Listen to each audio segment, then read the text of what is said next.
Well, I'm absolutely thrilled that Jude Blereau, the very famous Jude Blereau, is here with us on my website.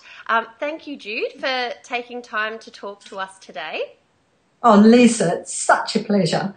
Thank you for having me here. Oh, anytime. I wish we were actually in the same room with a cuppa, but this will have to do. This will have to do. I've got my cuppa. Well, Jude, firstly, if some people won't be familiar with you, I got your cookbooks a few years ago. When my son was born, I got Whole Foods for Children.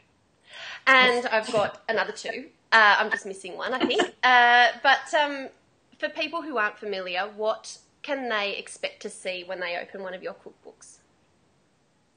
I would like to think that when they open my cookbooks, that there are two things that they can get or feel. Number one, I like to feel that they can feel that I'm there with them. Mm-hmm. And the two things, or in fact there's three things I'd like them to get. Number one, that they feel that I'm there with them. And number two, that they're getting a knowledge component. And number three, they're getting a recipe component where you're actually translating that knowledge into what I like to think is everyday food, because it's, it's not pie in the sky or it's going to be horrible or something like that. It's just love it. I think it's yummy. It's just nice, good, everyday food. And so that's kind of what I hope. Yeah. And I think that too, but it is a fact that a lot of the ingredients that you mention, well, some of them weren't very familiar to me when I first started on that whole foods journey. So can you explain your journey with food, I guess? Have you always been into this sort of thing? Give us a bit of a background on you.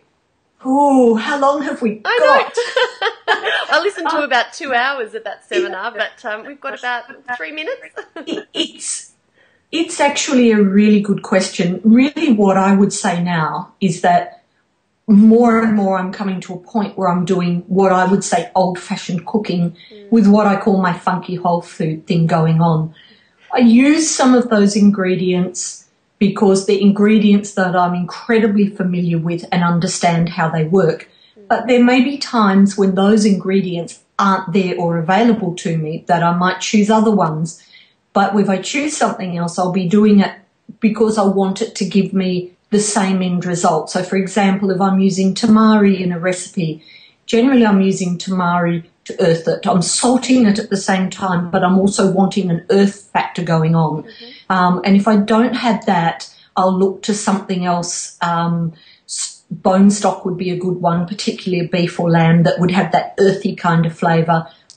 In the old days, my mum probably would have used Vegemite. So it's that kind of thing that I'm understanding what the ingredient does. But how I got onto this path, right? So basically grew up in South Perth in the late 50s, and everywhere around Australia would have eaten fairly similarly at that time, where the food that was available to us was absolutely seasonal.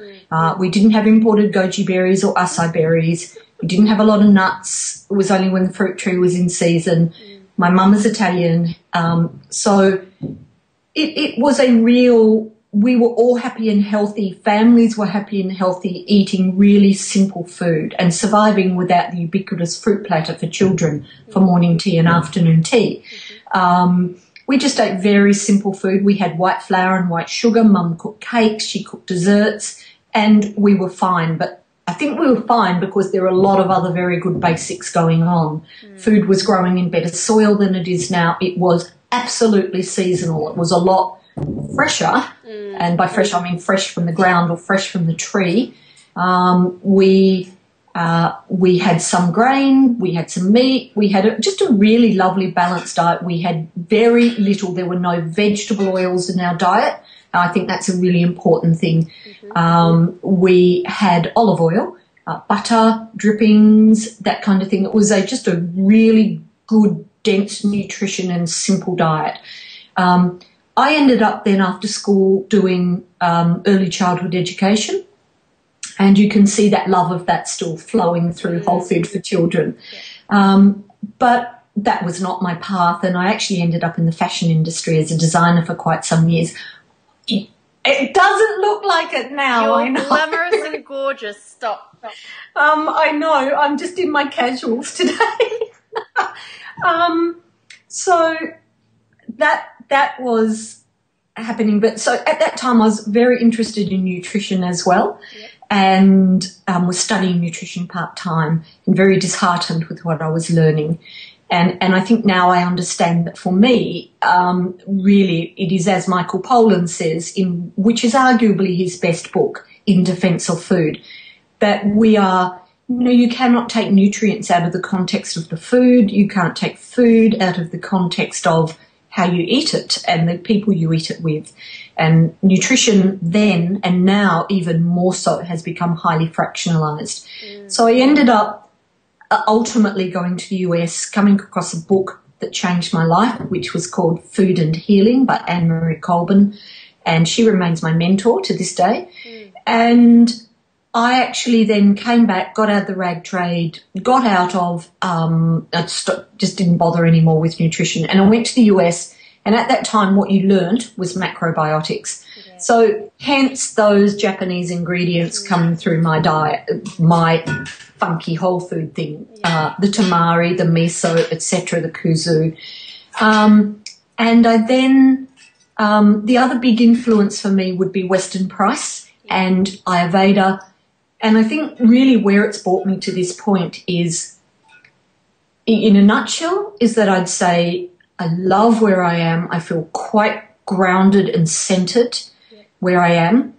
I've done the left of things, I've done all the hardcore stuff. I've been left, I've been extreme in both directions, and I think really where I'm coming to is nicely centered. I love to say that I love being 59, and I love having lived the amount of life I've lived to have brought me to this point.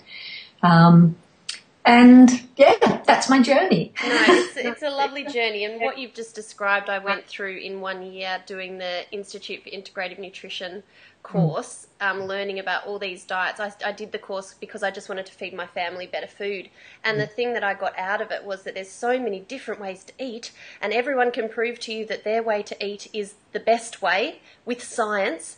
And I just kept thinking, well, what if we all just ate real food and cut out the bad stuff?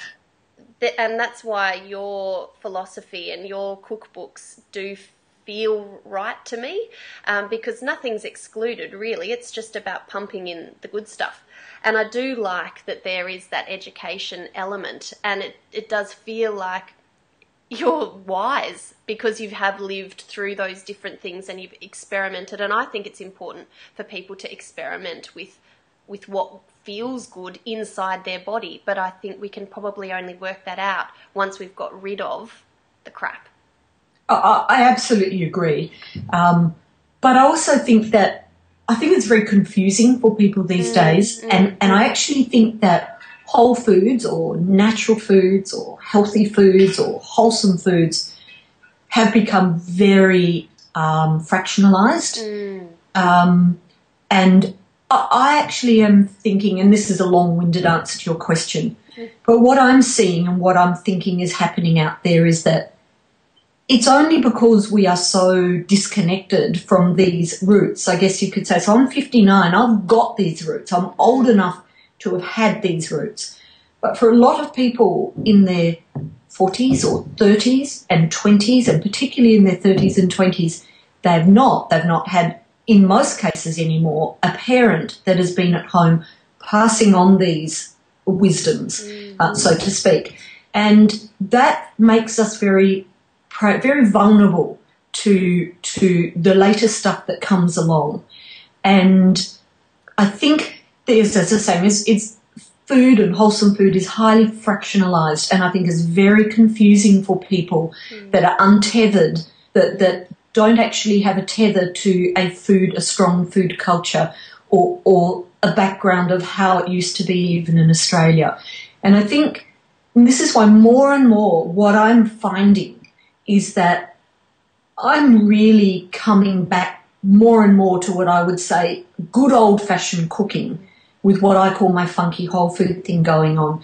And what I'm seeing is, for example, that if I see a recipe by Maggie Beer, I love Maggie, arguably one of Australia's most seasonal and local cooks. So if she's doing a carrot cake, for example, she would probably have in vegetable oil. Well, I'd go, well, that's silly, Maggie. Smack. That's not a good oil. This is why it's not a good oil. So if we want to use an oil in the carrot cake, let's use olive, an extra virgin fruity olive oil, because it's more stable.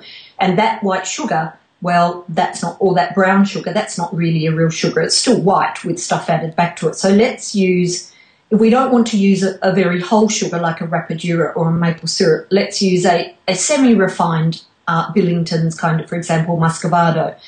And let's use a less refined flour. So that's really very much what I'm doing. And what I'm finding is there's some really important basics. I think will kind of be a little bit of the topic in my next book, but I think there are really important basics that I'm finding are more and more important. And I think what we did very well back when I was growing up and what those generations did well was their food was very, well, it was arguably grown in better soil than we have today. It was fresher. You didn't get apples that had been in storage in a cool room for 9 months. You had them when they were in season off the tree, and they might have come up for me in WA from down south on a 1.5, 2.5, 3 hour drive, but they certainly weren't in a cool room for months. If we ate foods out of season, they were preserved naturally, Vacola bottling, traditional lacto fermentation, that kind of thing. Grains were soaked because that's what they were. We had a lot of wheat and, hey, bizarrely, we're fine. But grains were soaked. We didn't have damaged fats. We didn't have refined oils. And oils are ubiquitous, or vegetable oils are ubiquitous. And I'm not a fan of them. So I think that was a really good bonus back then.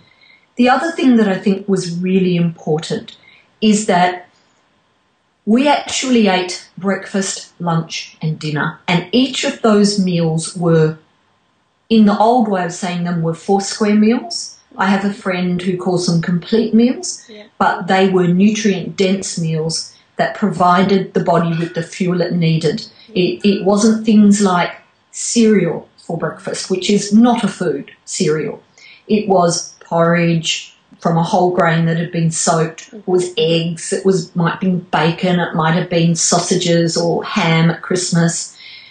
Lunch was actually a proper and a good lunch. Some days it was sandwiches, particularly when we were at school, but it was a good overall lunchbox altogether, and we actually had access to much better food at the schools. And that time we had milk provided for us, raw milk provided for us from the governments at that time. The canteens were actually proper canteens. They had really good soups. Things were actually made there. They weren't bought in. The canteen was not a fundraising part of the school. And the other thing they did exceptionally well was and I think this is critical, they did not lead as stressed lives as we live today. And I think stress is a massive, massive factor. Mum wasn't, number one, she wasn't running around after school ferrying her 5 children to 2 or 3 different things for each of us. We didn't do after school activities. Do you know what we did? We played. We actually played, and we had much more freedom in our playing. We did do things like tennis on the weekend, which I loathed. I'm not a sports person, but on the whole. No Wimbledon trophies, Sunday, sorry? No Wimbledon trophies? No, none at all. The only one in my family, I can tell you, no. And there was time on a weekend to go for picnics. We always had lunch on Sunday, Mass Sunday morning, lunch Sunday, and other members of the family, extended family, people that lived by themselves, my uncle who lived by himself and things like that. We always sat down to a meal, we ate together as a family, and we had time to just Go smell the roses. Mm. And I think all those things are being very overlooked, and I think they're all incredibly important. Yeah, it is, because it's not one thing, is it? You could be putting great food into your body, but if you're going to an office and banging your head against that cubicle wall because you hate your life, you're never going to feel full health, really. Stress is a massive, massive issue today. So if you were to say something that particularly horrified you about today's food culture, if you had to sort of pick one thing, what would you say? I guess what I'm asking, what's one thing that people could get rid of straight away that would improve refined oils. Refined oils, okay. I Definitely. sort of thought you were going to say that. And Yep. then what's the, because I love in Whole Foods how you give people a place to start. You say in the introduction to start with one thing and then experiment with it and move on. If people don't do a lot of things at one time. So disaster. What do you think is a good place for people to start if they're thinking, yep, I want to start simplifying my meals, I want to move back to Whole Foods? The first thing I would say is that you need to be aware that it's going to be a 2 to 5 year journey. Yeah. And you need, because a lot of people go into it and they think, it's, and they try and do everything at once, or they find that it's extraordinarily difficult to source food. And some states are better than others. If you're in Brisbane, it's much easier. If you're in Melbourne, it's much easier. Sydney's all right. Adelaide's pretty challenging. Perth's extremely challenging. Tassie, well, it's a godsend. Where would you start? So it's all very different. And really, in the beginning, that is the most difficult thing to do, and that can probably take you a solid year. Oh, look, I've just joined a co-op. To try and get, co-ops are fabulous. Yeah, but it is because it can get expensive, and it is once you've decided and once you want that stuff, it's about how do I best source this. And I've got 4 farmers markets on Saturdays and Sundays near my area, so I know I'm fortunate. But I am starting to try and get a bit savvier with where I purchase and what I purchase, because now not only, I guess it happens in small steps, doesn't it? It's about wanting to go Whole Foods, and now I really want to be buying mostly organic and my nuts pesticide free and all that sort of thing. But that didn't happen overnight. No, it doesn't, and it's like, I think it's like anything. That aspect of a work in progress. It's like you take the clay and you throw it down on the table, and that first throw might just be thinking, yep, I want to buy more whole, real, organic foods. Yep. And that might take you quite some months, but as you start refining what you're making on the table, and what you're making is your new life, you can start to become more subtle. Like you can start to think, okay, I now want to work on reducing my food costs with buying local, seasonal, organic foods. And some of those things will include, that will help you do that, will include buying as much as you can from bulk or as bulk, because you can get lovely kind of 5 kilo lots. You can join a food co-op. You can literally just go to a shop and put your spoon, your cup in the bulk bin. Yep. Anything you buy in a packet will be 2 to 10 times the price, or a bottle. So that's how I buy my Rapadura sugar in the... Yeah, it's it. So you keep refining it. Preserving is another one that reduces your food costs. Choosing cheaper cuts of meat, buying your whole meat as a whole animal or a half or a quarter of an animal. Making bone stocks to extend nutrient density in lesser meals. So there's all sorts of things that come on, and you keep coming back to this original picture of your life, how you want it to be, and coming back and refining it step by step.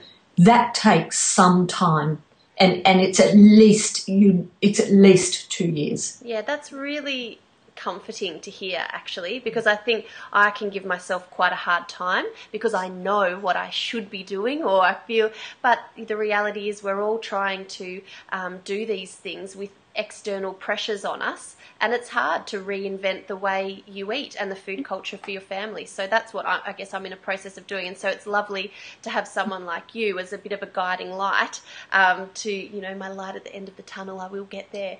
You do. Everybody does, and they're like, and they all say to me, I never would have believed it 2 years ago or 3 years ago. But it does. You're learning a whole new world. You know, if I went and started to decide I want to become a mechanic and build my life around being a car mechanic, it'd probably take me 10 or 20 years. And in the beginning, it's like learning to drive. In the beginning, it's incredibly difficult and takes up so much space in your head. And this is the other thing is also, it takes a lot of time in the beginning, and it's like, I don't have the time and the money. But both of those things diminish as you become more adept and are refining it. But in the beginning, yes, it's challenging. But it's a very worthwhile journey, I can assure you. Yes. Well, I'm glad I'm on it, and my goal is to do a Jude recipe each week. So I know I think that's fabulous. I'm going to have lots of questions for you, and I know that people will be listening to you and thinking, "Oh, what's tamari?" And so all of those things that I'm going to be available to talk to people about on the website, and we'll all learn as we go. But I guess before my family run through this door and totally ruin this lovely moment that I've got with you, I guess just finally, what would you say is your dream or your vision for food, for Australia's food culture into the future?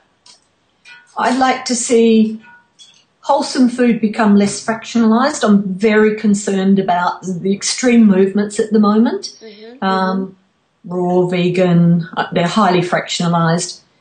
I'd like to see the government get a grip on itself and start to have a better understanding of foods. I'd like to see this obsession with saturated fats as evil diminish. I'd like to see a better understanding, and I think that's what's lacking in Australia. You're seeing this in the US develop far ahead of where we are in Australia. I'd like to see there be a better understanding of what food really is and how important it is in the food, in the soil in which we grow it, and an absolute recognition that without food, we as humans die. We're not going to thrive just on a few nutrients. We need it comes from food, a tablet, and a synthesized tablet is not going to do it. We need food to survive. That's who we are as humans. But it's not just survival, it's to be nourished. And I think that in all the colleges teaching nutrition, not all of them, but a lot of them within the government and within the science areas in Australia, we have forgotten that food nourishes a human, and a human is more than just an intellectual being. It's not just cognitive development, and that's a particularly important area for young children, that's all we think about with children anymore. We are much more than that, and to be everything that a human can be, fight off all the bugs that come our way, for our body to function properly, our genes to express themselves properly. We need to be nourished. When you give this machine the fuel and the joy that it needs, it can do the things it needs to do. And right now, and for the past 30 or 40 years and getting progressively worse, we are not giving our bodies what they need to function and thrive. And everything that we are seeing is a result of that. Yeah. My children have just arrived, and I just want to say thank you so much, Jude. I could honestly probably talk to you for hours, and I look forward to this journey. You know, and also people can also just ask me a question on Facebook. It might take me a few days, but I'll always get back to them. You're very good on your Facebook page, I must say. So I'll provide a link to that underneath this video so people can find it. Lisa, thank you so much. I love what you're doing, and we'll talk again, yeah? Thank you, Jude. Thanks so much. Lovely. And to all of you, it's a good journey. It's a very worthwhile journey, and good food and delicious food makes a big difference in your life. It's well worth it. Thank you, Jude.